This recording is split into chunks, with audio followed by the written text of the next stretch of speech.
Designer Hub。このラジオはクリエイティブスタジオハイカードがお送りするデザイナーハブ。人、物、理論、社会、歴史、未来などデザイナーに関わるあらゆるテーマに本気で向き合い考えるラジオです。皆さんこんばんは。ハイカードの鈴木雅人です。北川レオです。ついにシーズン3がはい始まりまして、前回はジョン・ラスキンの話でしたしね。て、ちょっと今回続きものっぽい感じですかね。はい、時代が一緒なんで。そうですよね。でもこの間にヨーロッパに行ってたので、ジおーョン・ラスキンの収録からこのウィリアム・モリスの収録の間、ウィリアム・モリス用に行ったの？いや用ではないんですけど、うんイギリスにも行ったので、うんウィリアム・モリスにそのゆかりある場所はい。とかもいくつか行ってきたし、はいはいはい。今回いろいろウィリアム・モリスについて話す中で地名とか出てくるんですけど、こうなんとなくのロンドンとの距離感みたいなうんのも体感できてうんすごい良かったんですけど、うんちょいちょいそういう話も、挟みながら、はいウィリアム・モリスについて話していければなとは思ってます、はいなんかラスキンのやつ聞きました？聞いた。い音源どうでした？やむずいなと思ったよ。いやなんかわかるけど、でもそのなんだろうね、総じて言いたかったのは、近代デザインの父ってジョン・ラスキンじゃないっていうのはなんか分かったじゃないと思ってて、なんかやっぱテクニック以外にやっぱこう思想とかその生き方とか、そういうのもねなんか知れてよかったけど、宗教とかさ、今回も出てくると思うんだけど、時代背景とかはやっぱり今の時代と違うからイメージしづらいよねっていうのはあって、むずいと思いました。いやなんかね2ヶ月とか3ヶ月とかでもうゼロから僕たち勉強して、ジョン・ラスキンをやったんですけど、どうしても時間は足りてないなっていうのはありますよね。その宗教の話も、分かんないし、なんか当時主流だったこう思想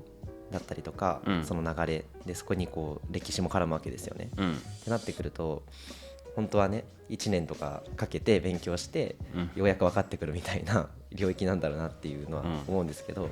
そんな時間もかけてらんないんで、できる範囲で頑張っていきたいなという。なんか来年とかさ、ジョン・ラスキン、ウィリアム・モリス、バウハウス的になんかあんじゃん、その織田信長、豊臣秀吉みたいな、あのシリーズ的になんかできないかなって、もうちょっとこう解像度上がるんじゃないって。面白いと思う。したら産業革命っていうくくりでやるとかね、産業革命全体やりますみたいな、総集編みたいな。今って5ぐらいまで来てんの？産業革命って。いや世の中的に言われてるのは第4次みたいな感じですね。IT が AI はが4じゃないですか。そうだっけ？あれちょっと分かんないかも。俺5ぐらい来てるのかと思ってた。その定義はいろいろありますよ、人によって。その1から5までやるみたいな。そうあれ1回目ってさ、そこちょっと触れたよね。デザインとは何かで若干触れている。そうだよね、それなんか IT の人とかさ、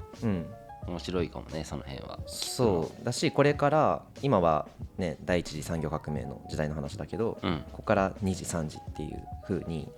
コンテンツ、僕たちがね取り扱っているコンテンツも、多分時代が現代に近づいてくると思うから、確かにそれやるのいいっすね。すごい急なアドリブっぽい、アドリブというか雑談ね。アドリブって言っちゃいけないのこれ。いや全然いいんじゃないですか。もう台本がある前提だよねってみんな分かってるよね、これ。じゃあいいや。雑談もそこそこに始めていきますか。はい。今回はウィリアム・モリスについてなんですけれども、ですね、これ調べるにあたってその世の中のイメージってどんなものだろうというのを考えたんですよね、彼に対しての。どういうイメージありましたか？いやもうまさに近代デザインの父であり、今みんながこうねいろいろデザイナーって言えてるのも、この人がある程度そのポジションというか地位というか、その辺をこう確立してくれたからこそっていうのがあるなっていうのと、あとはなんかパターンとかテクスチャーとか、壁紙みたいなああいう装飾のデザインっ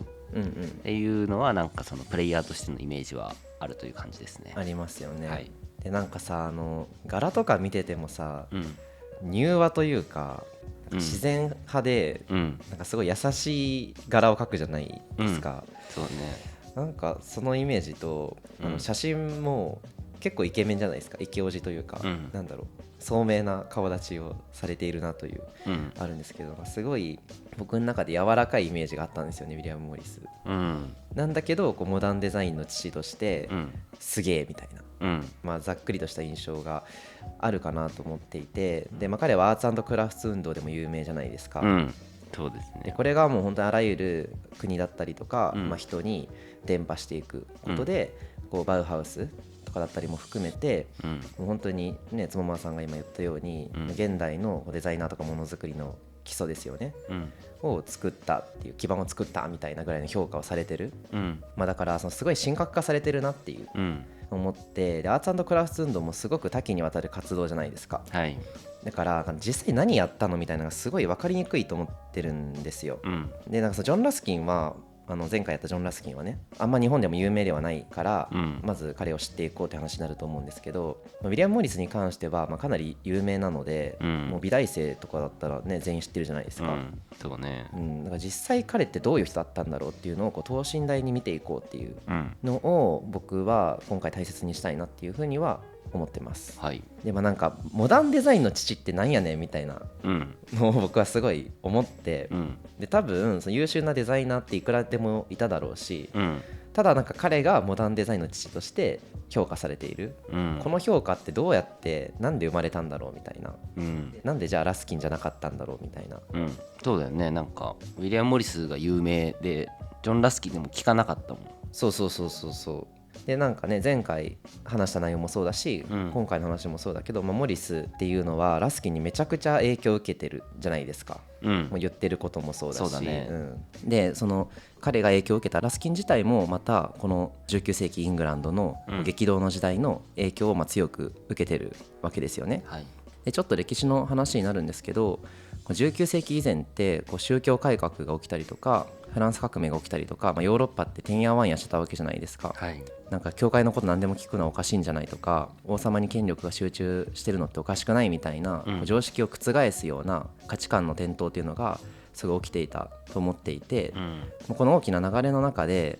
こう宗教だったりに頼らずにもっと合理的に考えて理性を使って世の中の捉え方を変えていく、自分の中でね、そういう風にしていけば世界って変わっていくんだよねみたいな啓蒙思想っていうやつですよね、っていう大きな流れが、あったかなと思っていて、これってそのどっちかっていうとこう理性を駆動させてこう自分自身と向き合って自分自身の中で世の中の見方を変えて世界を変えていこうっていう考え方だったりしたわけなんですけれども、ラスキンってもう少しこう社会の側に原因があるよねっていう話をしてたと思うんですよね、ちょっと前回の話を思い出してほしいんですけど、実際の社会でこう起きていることをちゃんと見て、でそこからじゃあ何しようかっていうのを考えて世の中変えていこうぜっていう話をしていて、これってこの啓蒙思想から来るこの19世紀以前のこの大きい流れから見るとちょっとこう新しいことだったんですよね、ラスキンが言ってるのって。そうだね、でラスキンみたいなことを他の分野とかだったりでも言ってる人って当時いるわけですよね、でそういう人たちがこう今までの流れとちょっと違うことを言ってて注目を集める、で芸術の分野でラスキンはそれをすごくやった、っていうなんか最近出てきた超イケてる思想を持ってる人たちみたいな感じなんですよ。だから多分当時のモリス側からの見え方としてね、そのあれだよね、みんながこうしてて当たり前にこうだからっていうんじゃなくて、ちゃんと見て考えて行動しようねみたいな。そうだから多分こう、僕たちもあるじゃないですか、こうスタートアップ業界とかで、なんかこういう考え方してる人イケてるとか、逆になんかこういう時代遅れの考え方してる人とは仕事したくないとかあるじゃないですか、で言うと多分イケてる新しい人たちみたいな評価だったんじゃないかなって僕から見るとそういう風に見えているんですけれども、今回これからモリスについて紹介していくわけですけれども、なんでじゃあラスキンよりもモリスの方が有名なんだろうみたいなところはぜひつもまさんも意識して聞いてみてほしいなとは思うんですよね。そこがずっと気になってますよ、だから、これってじゃあどういう人が歴史に残るデザイナーになるんだろうみたいな話だと思うんですよね。そうだね、こうやって僕たちみたいにいろいろ調べてみるとジョン・ラスキンっていう人がウィレム・モリスにすごく影響を与えたんだなみたいなことが分かるんですけれども、普通にこう教科書だけ読んだりとかこうなんとなく知ってるね、知識だけだとあんまりそういう情報って入ってこないじゃないですか、うん、まあ最初僕が思ったのはウィリアム・モリスっていうのはこうデザイナーとしてたくさんものを作ったっていうのがあると思っていて、うんまあ、分かりやすいじゃないですか。勉強する前ってこと？そうそうそうそうそうっていうのはすごい明確に違うところだなとは思うし、まあ、そのさっき言ったこう時代の流れもそうですけど、こうラスキンだったりとか他の人がいろいろ言ってるわけですよね。ものの作り方こうあるべきみたいな、はい、前回言ってたような話、っていうこう思想のベースがどんどんこう人に広まっていたタイミングだったから、ウィリアム・モリスが言ってることもそうだねみたいな、理解されやすかったんだろうなっていうのはあるし、あとウィリアム・モリスはこれから紹介していく中でいろいろエピソードあるんですけど、めちゃくちゃ行動力があるというかエネルギッシュな人間なんですよね。どんどん前に出ていく人ですね。そうだし、なんかめちゃくちゃもの作るしみたいな、なんかそういった熱量ってラスキーにはちょっとなさそうじゃないですか。そうだね。そうじっくり考えたいってタイプだね。考えてなんか湖のなんかほとりで、結構病んじゃったりもしてたし、そういうタイプとはまたちょっと違うんだろうなって、モリスにもいろいろ悩みあったと思うんですけどね。陽キャですか、モリスは？でもめちゃくちゃ陽キャだと思いますよ。なんか、本当に同じ時代なのかこれってぐらい、ちょっとラスキンと違うというかめっちゃ青春してる羨ましいぐらいっていうのは思ってますね、はい、でやっぱ2人のその共通点が多いっていうのはすごい面白くて、思想がまず近いですよね。機械によるものづくりを否定して、こう手でハンドメイドのものだったりにこう中性的なものづくりっていうのをすごく大事にしたし、オックスフォード大学に2人とも行ってた、いや大学も一緒だし、で文学も好きだし、社会主義者だしみたいな、なんか絵の趣味とかも近かったらしくて、なんか同じ絵を買おうとしたってエピソードもある、みたいな感じで、時代も一緒だしね、もちろんいろいろ共通点がある2人なんですけど、今回は前回話した19世紀イングランドの話をこうウィリアム・モリス視点で話していこうかなっていう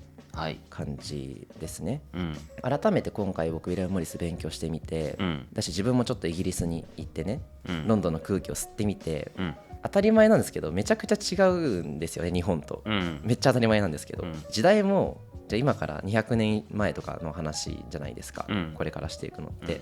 国も時代ももう全然違うし、なんか僕たちはじゃあキリスト教みたいなものに対する理解も浅いし、っていう中で彼らが言ったりやったりすることって、今の価値観で評価してしまうとやっぱりミスリードにつながるというか、これはその歴史を調べるときにね、別に今回限らずすごい大事なことだと思うんですけど、改めてそういうところをちょっと意識しながらなんか聞いてほしいなっていうのは思っているという感じですね、なのでちょっと前回も話したんですけれども、19世紀イングランドの社会全体の雰囲気みたいなところを改めておさらいも含めてちょっとお話ししていければいいかなと思ってます、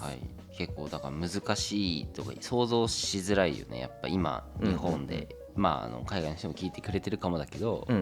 なんか昔っていう話もあるし、国も違うし、貧困とかもねいろいろあるだろうしね。そうどういう状況かってね、分かんないもんね、っていうのをこの後いろいろ教えていただけるんですね。そうですね、一旦その時代背景からまた入っていこうかなと、思ってます。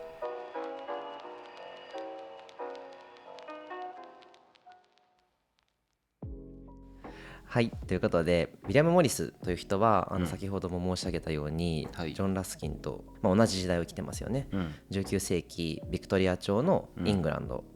を生きてます、で、このビクトリア朝ってどういう時代だったのっていう話なんですけれども、1837年から1901年にかけてビクトリア女王っていう強そうな女王様がいたじゃないですか、この時代のことを俗にビクトリア朝というふうに言います、でイングランド国内何が起きてたのかっていう話と、ヨーロッパ全体でどうだったのかみたいな話にちょっと分けて今回は話していこうかなと思います。詳細はね前回ジョン・ラスキン会で話してるからそっちを聞いてほしいんですけれども、じゃあまずちょっとイングランド国内の話ですね。ビクトリア女王が君臨してた19世紀イングランドっていうのはもうイケイケな状態だったよねって話をしましたよね、産業革命が起きているし、いち早く起きたし、でそこに資本主義という仕組みが乗っかって、で国全体としても外国に植民地をたくさん作っていこう、大英帝国っていうすごく大きな帝国を作っていこうっていうイケイケどんどん状態が続いていたと思うんですけれども、ここでその力を持つのって資本家じゃないですか。というのもじゃ大英帝国が海外植民地への拠点も含めて帝国を築くためには、この資本家に頑張ってもらわなきゃいけないわけですよね。どうやって攻めて広げていくかっていうところがもうそうだし、実際にじゃあ貿易とかを通じてビジネスをしてもらわなきゃいけないわけじゃないですか。なるほどね。はいはいはい。そうそうそう。で海外でそうビジネスをしてもらってお金をたくさん稼いでもらって、それがイングランドに還元されて国全体が豊かになるっていう、だからこの時代以前にあったような、こう貴族だったりとか、聖職者、宗教関係の人たちっていうのが頑張んなくても、頑張らなくてもいいというか、逆にこう新しく資本家にもっと頑張ってもらわなきゃいけない、もっと商売してもらわなきゃいけないっていう時代、なわけですよね。はい、ってなると政治もそっちに寄っていくわけですよね、もちろん。資本家に都合のいい社会っていうのができてきそうですよね。想像できますよね、簡単に。搾取される時代。そうっていうのが、特にこの時代はひどくて、みんな14時間とか15時間とかすごい過酷な労働してたし、子供も働かなきゃいけないし、ロンドンに売春屋とかバーって連なってたらしいんですけど、もうそこに無理やり入れられて、もうひたすら働いて帰ったら寝て搾取の毎日という状態、そんな社会が長続きするはずもなく、やっぱりこう公衆衛生の問題もあるし、貧困状況はもちろんやばいし、犯罪もめちゃくちゃ起きるし、どうしようってなるんですけど、政府側からしたら、とは言っても資本家がどんどん稼いでくれないと困るので、政府に対するこう反対運動になっていくわけですけれども、最初のうちはそういうひどい状況っていうのは続いていた。儲かればいいよねっていう感じなんだろうね。そうでこの、いわゆるその貧困層ですよね、労働階級の人たちっていうのがもう人口の7割8割いたらしいんですよね。でも収入とかもその上流階級ともう10倍ぐらい違う、労働階級が年収100ポンド、しかも1家族でに対して上流階級っていうのは1000ポンド以上あるみたいな。なんか資本家が儲かるんだったら国も潤うって思ってたけど、そういうわけではないんだね。い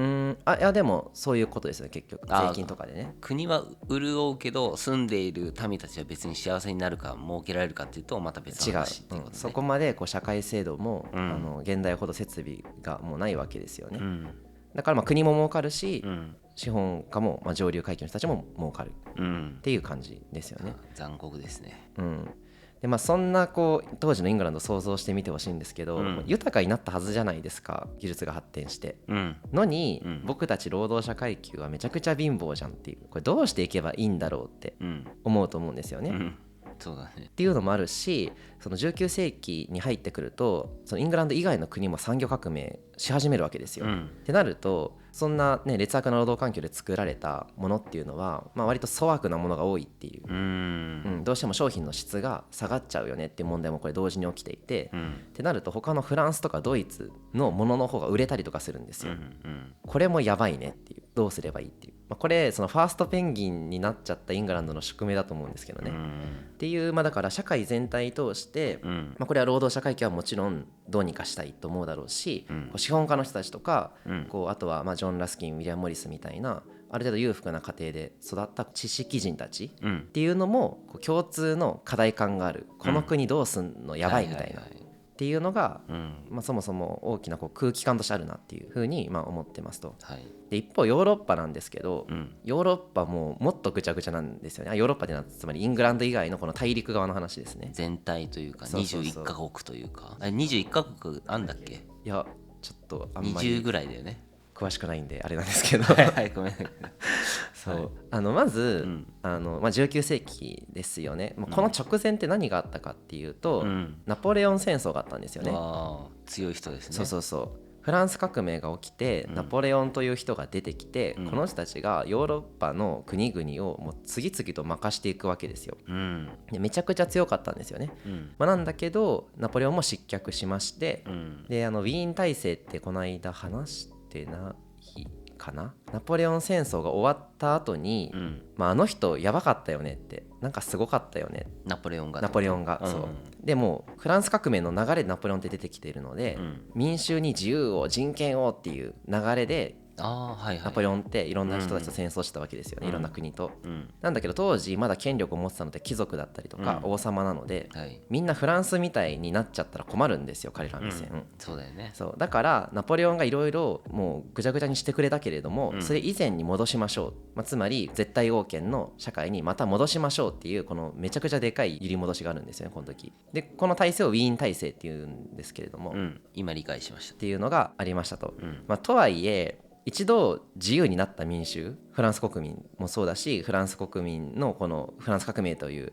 この現象に勇気づけられた人たちっていうのは、今更させっかくみんな死んで自由を勝ち取ったのに、なんかまた王様に抑圧される毎日に戻れるわけがないじゃないですか、まあそうだよね。のでこう民衆の側からもすごくこの革命ですよね、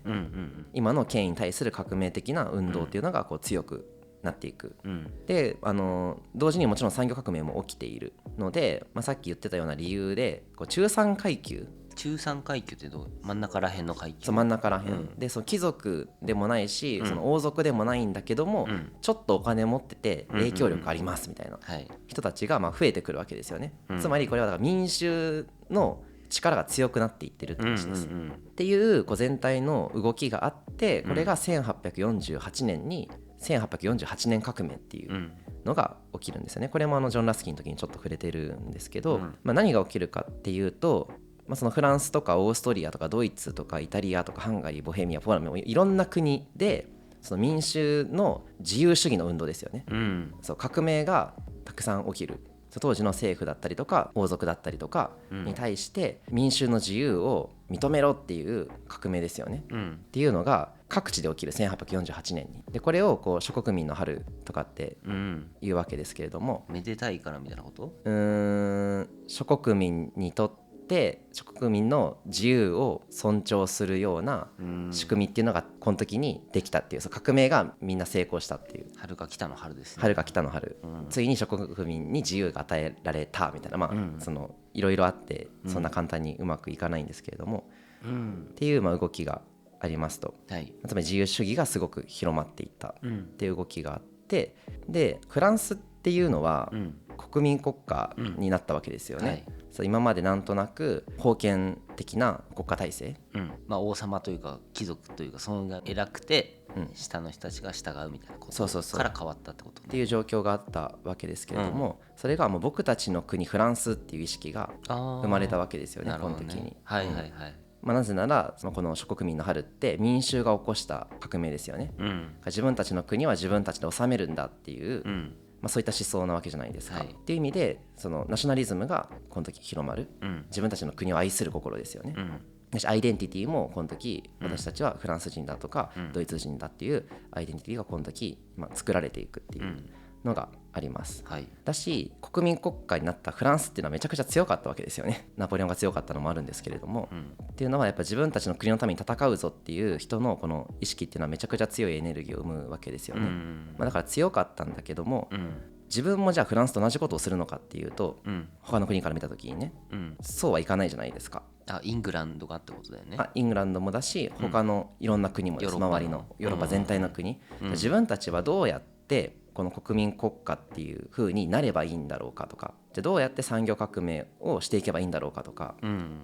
どういう形で僕たちはアイデンティティを作っていけばいいんだろうかっていう、それぞれの国の歴史とか文化がもちろんあるから、みんなそれぞれ自分はじゃあどうやってこの次のステージに進めばいいんだろうみたいなことをすごい考えてたわけですよね、この時代。なんか優秀ですね。そう、優秀っていうかもうだから考えざるを得ない状況だったってことですよね。いやなんかさ、そういう立場になったらさ、だって今まで上の人のことをこう、ね、言われたことしたがって国の方針こうだからなったけど、急にそれがなくなって、国もどうするか分かんないし、自分らもどうしていいか分かんないし、何すればいいんだろうってもう路頭に迷うと思うんだよね。迷ってた人もね、たくさんいると思うんだけども、っていう中でなんかこう立ち上がっていきましょうっていう、国民性っていうのかな、なんかそれ自身がなんか強さになっているというか、そういう人たちも、そうやって頑張る人たちも同時にいたし、それがだからラスキンだったりモリスだったりもするわけですよね。なるほど。ただ僕がここで何を言いたいかっていうと、今以上にみんなめちゃくちゃ真剣に自分の国の将来について考えてたよねっていう話ですね。私それがなんかどんなものなのか本当に分かんないみたいな、こんな国になり方もありそう、こんな国になり方もありそうみたいな、今僕たちは歴史を知ってるから、じゃあなんか社会主義の革命が失敗したみたいな話とかも分かるんですけど、当時は分かんないじゃないですか、っていう意味でもう本当にこう価値観が変わりまくる、文字通り激動の時代だったよねっていう話ですね。なんかこのイングランド国内のこの資本主義産業革命が進んで、こう進んだ社会の中でのこのどうしていけばいいんだ問題と、そもそもヨーロッパ全体の僕たちはじゃあどういう国を作っていけばいいんだっていうこの問題。そこはもう日本人は想像つかないだろうね。もうそう全体、県と日本で考えればいけるかもだけどさ、そもそもそんな県の区切りとかアイデンティティってあるのかな、日本って。日本はだからその日本自体のアイデンティティがどうかっていう話ももちろんそうなんですけど、日本はこのヨーロッパでこの時代いろいろみんなが考えまくって、うまくいったりいかなかったりっていうみんなが考えた後の結果を日本は学んだわけですよね。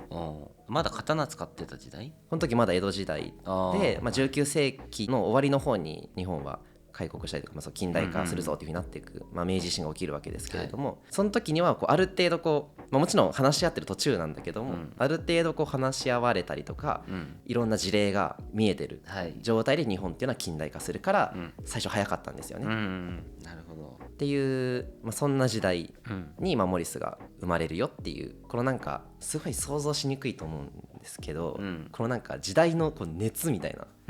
そうだね、やばいみたいな、マジで考えようぜみたいな、この本気感みたいなのをちょっと感じながら聞いてほしいなっていう。むずいけどね。そんな中で物作るみたいなね、この人。いやなんかその10年前ぐらいのスタートアップとかそういう感じだったのかなと。でも時代ごとにあると思いますけどね、そういうのはね。なんかね、いやいい意味で意識高くて、